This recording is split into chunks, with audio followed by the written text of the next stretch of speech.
laban kay Secretary Boying Remulla at yung iba pang kasangkot dun sa pag-aresto at pag-kidnap kay Presidente Duterte.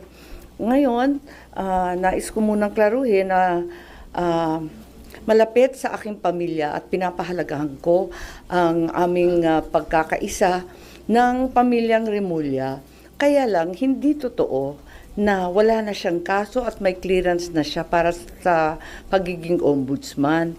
May kaso pa rin si Secretary Boying dahil nag-file ako ng motion for recon of the joint resolution of the Office of the Ombudsman na nagbabasura sa mga kaso laban sa Secretary at sa iba pa. 7 sila. Ayon sa rules ng mismong ombudsman, maaring magsampa ng motion para sa rekonsiderasyon sa loob ng 5 araw mula nang matanggap ang abiso ng desisyon. Klaro naman at ipapakita ko sa inyo na walang 5 araw na binigay sa akin. Inihain ko ang aking motion sa mismong araw na inilabas ang desisyon, umaga, hapon. Malinaw na naisampa ko sa tamang oras. Sa makatwid, may nakabinbin pa rin kaso si Secretary Boying sa ombudsman. Anumang ombudsman clearance na nagsasabing kabaligtaran nito ay malinaw na hindi totoo at ang sino man maglalabas ng ganoong clearance ay kasabwat sa pandiling lang ng tao.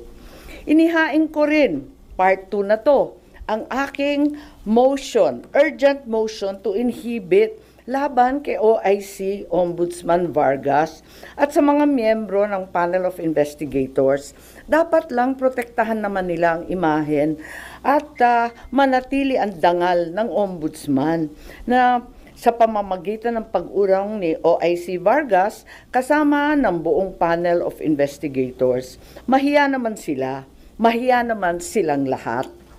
Nais ko rin banggitin ang narito din, eto naman, yung final ni Mayor, Vice Mayor Baste Duterte sa OIC Mindanao na siyang natanggap na at narehistro na sa Ombudsman Manila.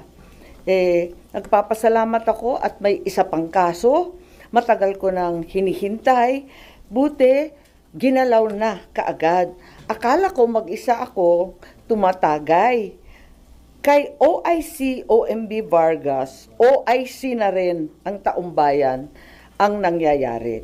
OIC ko na rin na dapat wag mong pakialaman dahil OIC your true colors. Kaliwa-liwanag na. At iniisip ko rin na umakyat sa Korte Suprema kapag binasura pa rin ito at tuloy-tuloy nila malabag ang iba't ibang batas at due process. Huli, nais ko rin banggitin na inanyayahan ako ng majority at tulad ni Senator Marcoleta, bigla akong sinabihan na kung last week ako yung chairman ng Foreign Relations, this week, iba na yata ang utos. Kapag hindi ako maging majority, hindi pwedeng maging chairman ng Foreign Relations. Hindi naman ako kapito ko sa position, okay lang yon. That's it. Hello. So, ang decision nyo is to remain with the minority even if that means you're gonna lose yung Foreign Relations Committee. Oo, Tama yeah. po? Oo. So Ganyan talaga eh. What committees po yung stay with you po? Parang wala. Ah, So far, wala eh. Wala pang binibigay sa amin. Okay lang. zero committee po kayo, ma'am? Wala. Wala. Zero as in na wala na po kayong chini-chair now na committee? Wala. Ang dami, 5 nga eh. Naglabis-labis nga yung trabaho ko last session. Tapos nangangampanya pa ako. Hirap na hirap nga ako noon eh. Yung foreign relations, kung maalala niyo, yung social welfare and development.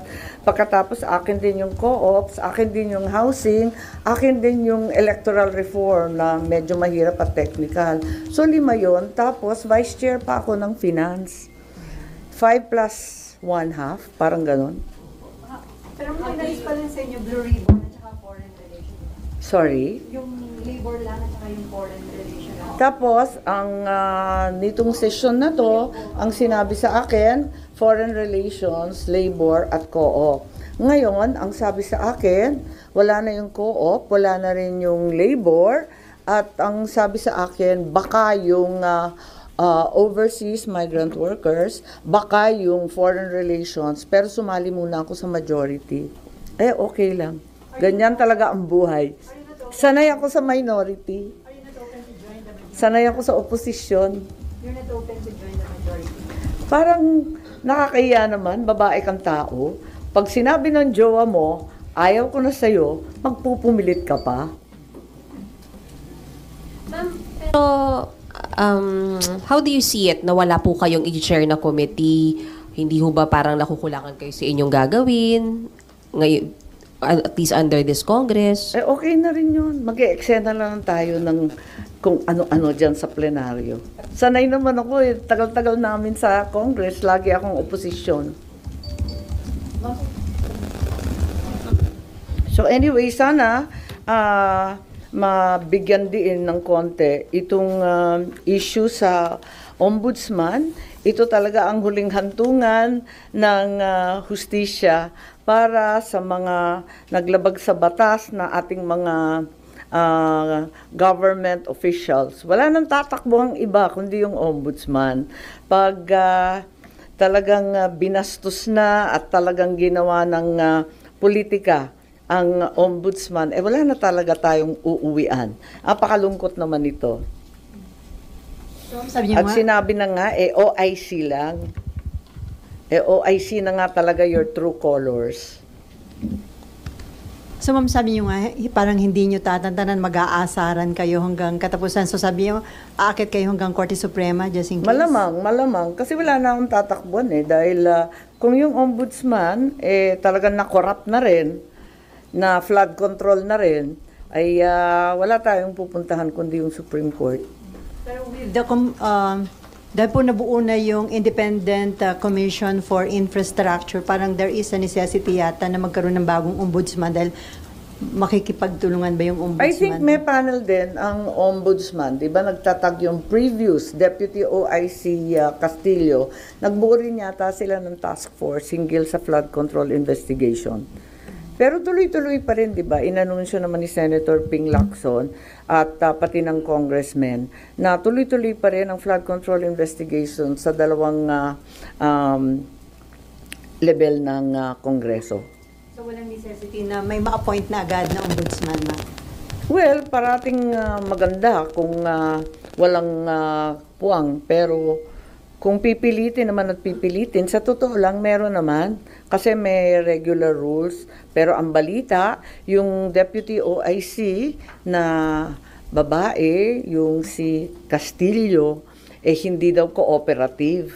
Kaya biglang nailagay itong OIC Vargas. Nalulungkot ako kasi talagang umaasa tayo sa ombudsman. Lalong-lalo na sa mga panahong ito na umiiral lahat ng report tungkol sa corruption.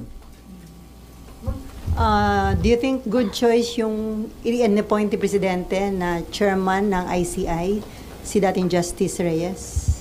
Siyempre, umaasa tayo ng todo na kahit papano may lalabas. Ma'am, naniniwala ka ba? Ang lapsa ng sagot ko, no? Sorry. Walang kabuhay-buhay. The President said that the Speaker will not be spared from the investigation of the ICI. Naniniwala ka ba dyan? Kahit pinsan ko, kahit kapatid ko, abangan na lang natin, hindi ko sure.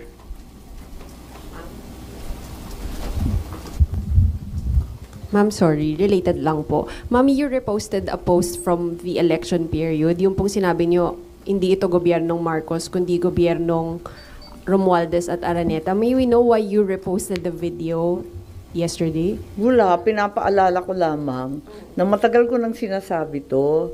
Maraming nalilito kung bakit ako ay tumututol sa napakaraming linalabas na polisiya ng aking kapatid.